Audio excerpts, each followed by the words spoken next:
Mes amis, bonjour et bienvenue à ce nouvel épisode de 7 jours sur Terre. C'est le cas de le dire, pour les amateurs de géopolitique et de jeux de coulisses entre les grandes puissances, la crise actuelle autour de la question ukrainienne constitue un tournant historique absolument fascinant.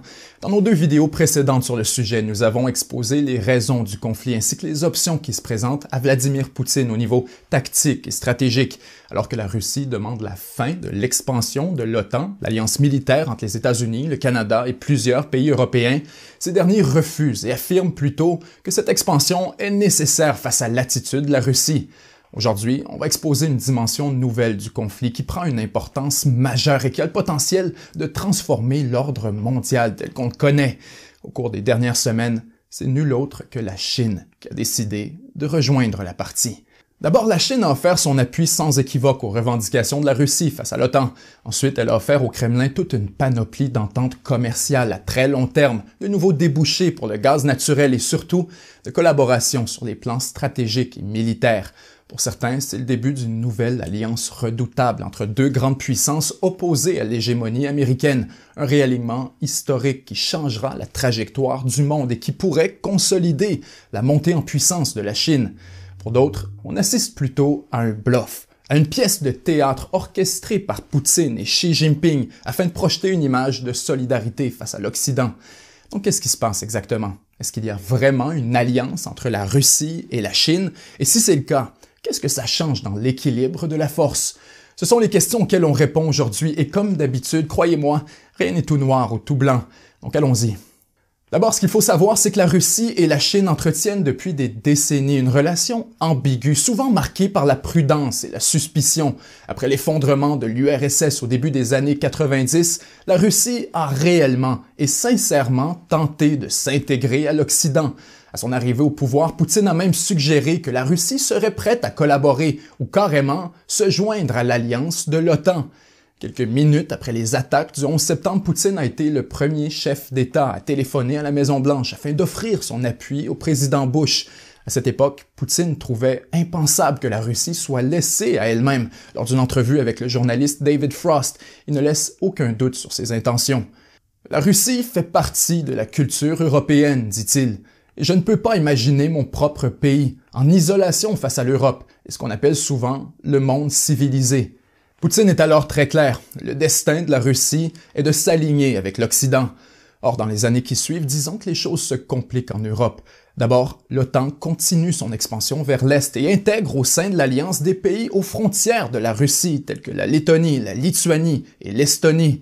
Poutine s'y oppose vivement et dénonce ce qu'il qualifie d'attitude cavalière et irresponsable des États-Unis. Il rappelle la promesse brisée qui a été faite au Kremlin lors de la réunification de l'Allemagne, comme quoi l'alliance n'avancerait plus d'un seul pouce à l'Est. La tension monte et au sommet de Bucarest en 2008, Poutine lance un ultime avertissement. Il déclare que l'Ukraine, la Biélorussie et la Géorgie constituent des lignes rouges que l'Occident ne doit jamais franchir, sans quoi la Russie serait forcée de prendre des mesures militaires afin de garantir sa sécurité. Bien sûr, cet avertissement a été ignoré. L'Ukraine et la Géorgie se sont vues offrir des places au sein de l'OTAN et la Russie s'est retrouvée au pied du mur. C'est là que les choses se sont mises à dégénérer. Après l'invasion de la Géorgie en 2008 et l'annexion de la Crimée en 2014, les tensions entre la Russie et l'Occident ont atteint leur paroxysme, culminant avec la situation qu'on observe aujourd'hui en Ukraine. Exactement comme le redoutait Poutine quelques 20 ans plus tôt, son pays est désormais menacé d'être en isolation face à l'Europe. À travers les 20 dernières années, donc, poussé par l'attitude cavalière de l'Ouest à l'issue de la guerre froide et par des années de mésentente sur des questions fondamentales, Poutine a progressivement abandonné son projet de rejoindre l'Occident et a plutôt choisi de positionner la Russie comme une puissance mondiale alternative, un contrepoids à l'hégémonie américaine. Conséquemment, la Russie a augmenté son appui aux pays défiant la domination de Washington, tels que Cuba, le Venezuela, la Corée du Nord, l'Iran et bien sûr, la Chine. Il faut se rappeler qu'au début des années 2000, la Chine n'était sur le radar d'à peu près personne sur le plan géopolitique. On la voyait comme un marché émergent, mais pas comme une puissance mondiale en devenir. le Parti communiste chinois répétait avoir des ambitions modestes afin d'éviter d'être perçu comme une menace.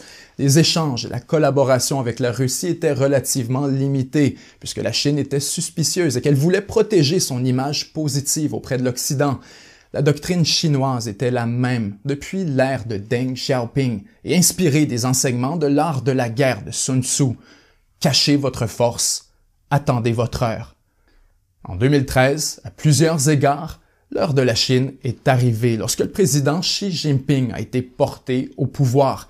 Appartenant à une toute autre école de pensée appelée la diplomatie du loup guerrier, Xi Jinping transforme drastiquement l'approche de la Chine en matière de relations étrangères et ne gêne plus pour avancer ses pions sur la scène internationale. Plus question de se cacher, la destinée de la Chine, c'est de remplacer les États-Unis comme puissance hégémonique et de réorganiser l'ordre mondial selon ses intérêts, exactement comme l'ont fait les États-Unis après la Deuxième Guerre mondiale. Selon Xi Jinping, le tour de la Chine est arrivé. Or, ça ne plaît pas à tout le monde, particulièrement en Occident, où les pratiques commerciales, militaires et diplomatiques du Parti communiste ont causé un mouvement de résistance grandissant face à l'influence chinoise. La Chine a été rabrouée, punie, sanctionnée, s'est retrouvée en confrontation ouverte avec de nombreux pays, notamment les États-Unis, le Royaume-Uni et l'Australie.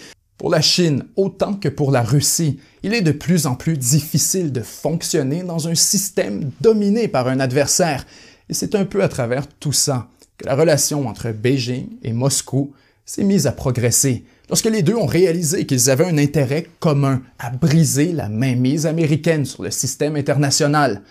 En 2014, quand la Russie a pris la Crimée et que le Kremlin était sous le coup de sévères sanctions internationales, c'est la Chine qui est intervenue afin d'offrir une bouée de sauvetage à l'économie russe sous la forme d'une entente de 400 milliards de dollars pour l'achat de gaz naturel russe sur un horizon de 30 ans. Les deux pays avaient auparavant eu de la difficulté à s'entendre sur le prix, mais avec les sanctions contre la Russie, Poutine n'a pas eu le choix d'offrir une aubaine à la Chine.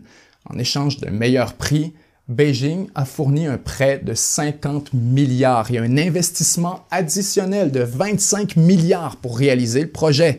Cette entente a mené à la construction d'un énorme pipeline, le Power of Siberia, qui fut activé en 2019.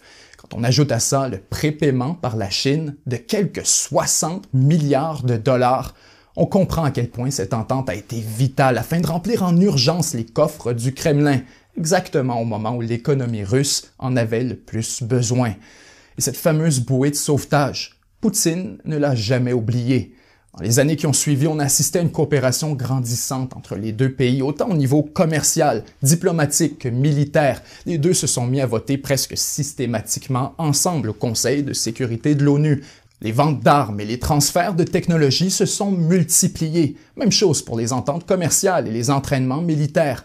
Non seulement la Russie accepte désormais de vendre ses armes les plus avancées à la Chine, telles que le Su-35 ou même le S-400, mais elle l'assiste aussi dans le développement de son propre système de défense antimissile.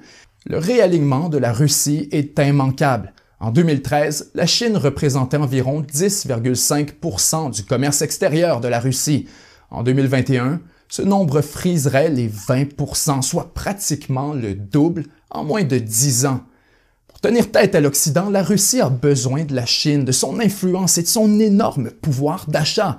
Aujourd'hui, alors que les tensions autour de l'Ukraine sont à leur comble, il est évident pour tout le monde qu'à l'issue de la crise, les pays européens vont tout mettre en œuvre pour tenter de réduire leur dépendance au gaz naturel de la Russie.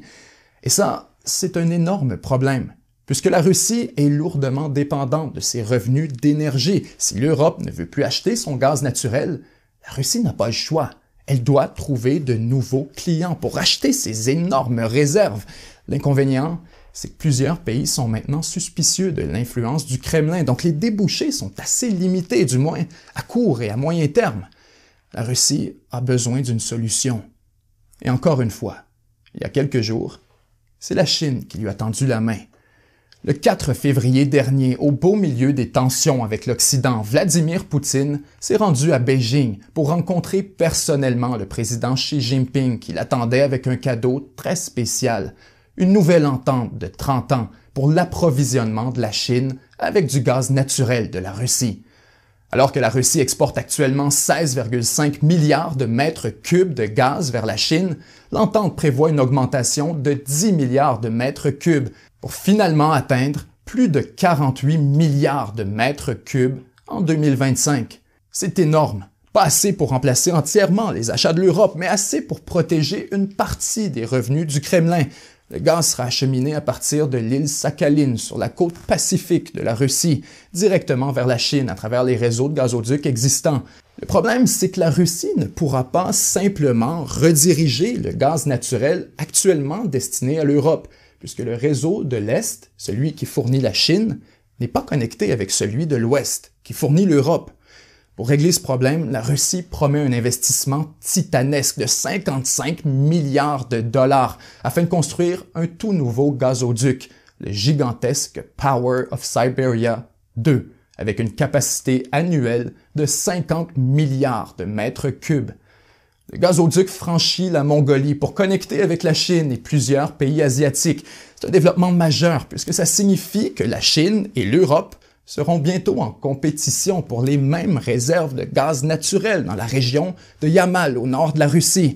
En plus du gaz naturel, la Chine s'engage aussi à l'achat de 300 000 barils de pétrole par jour de la Russie pour 10 ans et une valeur de 80 milliards de dollars.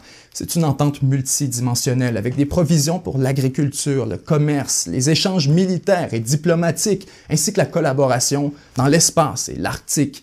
La Chine et la Russie s'engagent à faire passer leurs échanges de 140 milliards en 2021 à 200 milliards en 2024. Or, le clou du spectacle, et ce qui agace particulièrement les États-Unis, c'est que l'entente a été conclue en euros plutôt qu'en dollars.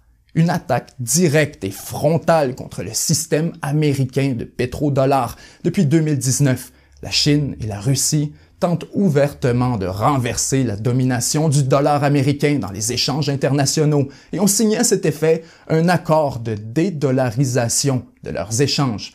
Aujourd'hui, 3/4 du commerce entre les deux pays se règle en euros et pour la première fois en 2021, la Russie a effectué moins de 50% de ses échanges internationaux en dollars américains.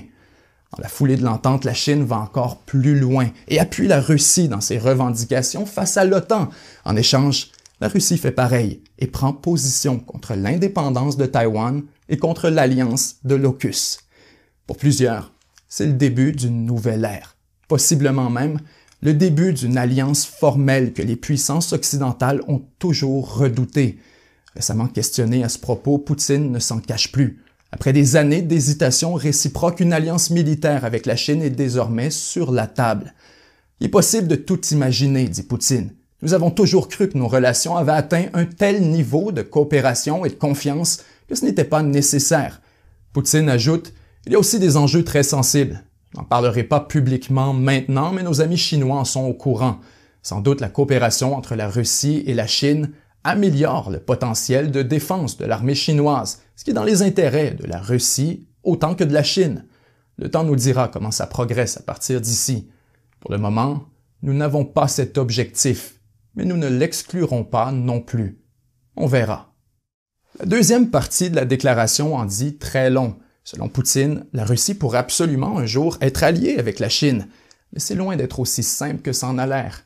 Car autant les deux pays partagent un certain nombre d'intérêts communs, tels que l'effondrement de l'ordre mondial dominé par les États-Unis, il y a aussi toute une panoplie d'endroits où les intérêts de Moscou et de Beijing sont tout simplement incompatibles, sinon carrément en opposition les uns avec les autres.